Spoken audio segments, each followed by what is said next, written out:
Hello everybody and welcome back to the second shelf and to the third video in my Man Booker Longlist review series. If you are new to this, the Man Booker Longlist was announced a couple of weeks ago.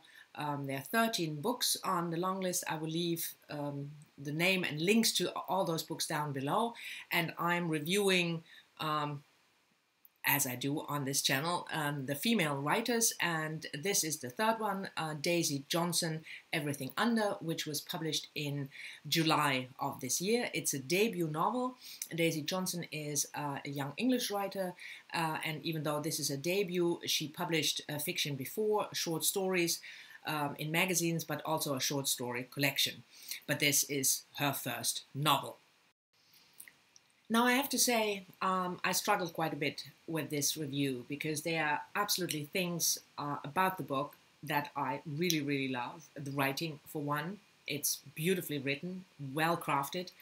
And second of all, because it's a debut novel. And I said in a video about the Man Booker Longlist in general that I always feel you shouldn't be too harsh when judging a debut novel because it's an author's first work of fiction, or at least his or her first novel. And most authors, I mean, there are exceptions. I know many of you in the comments pointed that out, that they're fantastic first novels, but many authors need time to develop their skill. And the majority of authors do not make a splash with a debut novel.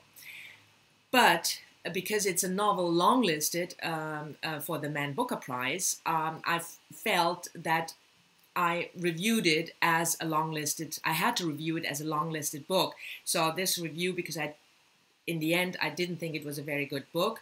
I decided, maybe to be harsher with the book than I would have been if I had just read it as a debut novel. But anyway, enough of the introduction. The novel follows a main character called Gretel, is a 32-year-old woman working as a lexicographer in England. She has been abandoned by her mother Sarah 16 years ago, so when Gretel was 16. And the book opens when Gretel is quote-unquote reunited with her mother, who has severe mental issues. She suffers from dementia, and Gretel takes her into her own house to care for her. That's the basic context of the novel. We learn then about Gretel's past, when she lived with her mother on a houseboat on the water. Her mother is kind of a wild thing. We also get to know her mother's past and how she became the person she is now, or at least that's what the novel attempted to try. I will get into characters a little bit later. But at the core of the novel is the retelling of a Greek myth, the Oedipus myth. If you're not familiar with that, Oedipus was cast out by his family because there was a foretelling that he would kill his father and marry his mother. So he was cast out, was supposedly killed, but of course he wasn't killed, and he was taken in by what we now would call a foster family. And when he learns about this foretelling, not knowing that he is adopted by his new parents, he is so afraid that he will kill his adoptive father, and marry his adoptive mother, that he leaves them. And then, of course, the myth finds a conclusion, because Oedipus then meets his real father, kills him, meets his real mother, and marries her. So that's the core story of the book, is the retelling of that myth.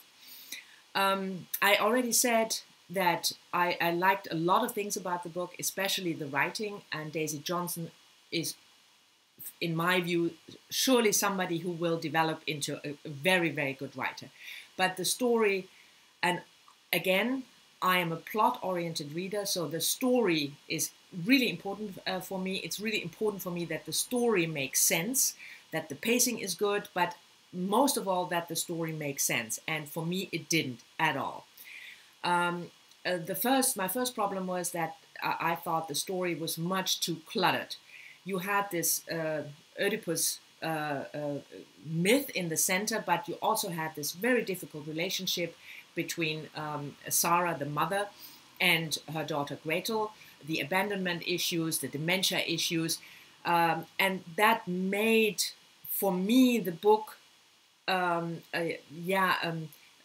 cluttered in the sense that there were too many stories to be told, sort of yelling out of the book, tell me, and none of the stories was really developed well.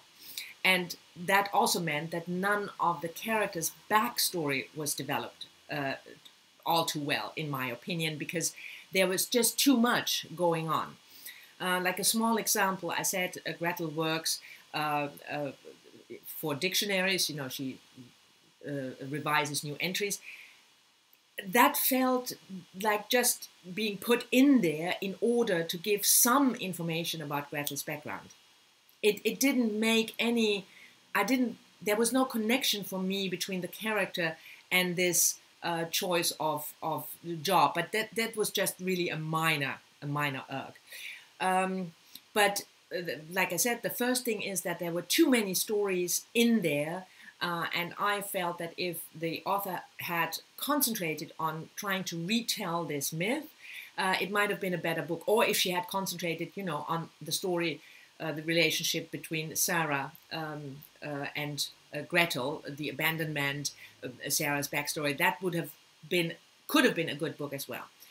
But the other issue was with the retelling. I mean, I love a good retelling. I know many of you are not that much into retelling, but I really love a good retelling. If you're following my channel for any length of time, you might know that I really loved Camilla Shamsi's book Home Fire, which was a retelling of another Greek myth, the Antigone myth, and it was extremely well done. What I expect from a book, if it's a retelling, is that the story, the retold story, makes sense in the setting that is chosen. You can't just, for me, come up and say, well, this plot twist doesn't make sense, but that's how the myth goes. That doesn't work for me. And that's my main issue with the story of the book. I give you one example without spoiling the story. Obviously, neither Gretel nor Sarah are the main character in the sense that they're Oedipus. So Oedipus is another character in the book and an adopted child, not knowing that they are adopted.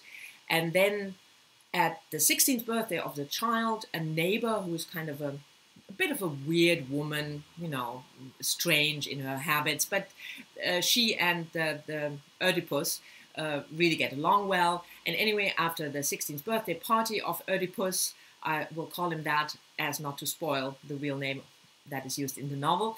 And this neighbor, after helping with the dishes, just comes up to Oedipus and tells him, you will kill your father and you will have sex with your mother.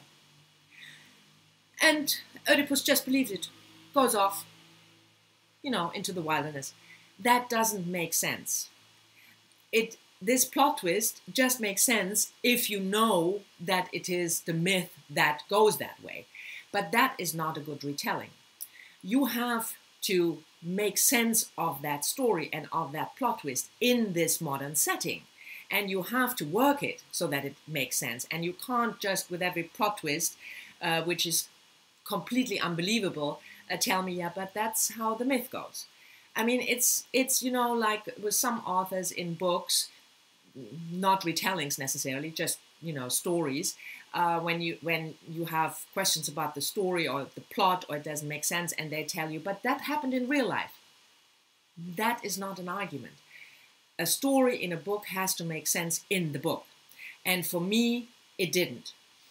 And that, on top of the cluttered story issue, that there were too many stories undeveloped and underdeveloped, and that the motivation of the characters, especially Sarah's motivation, the mother who, you know, abandoned a child, and I don't know why she would choose that path when she could just, you know, take the child and abandon the father if she doesn't want to be with him anymore.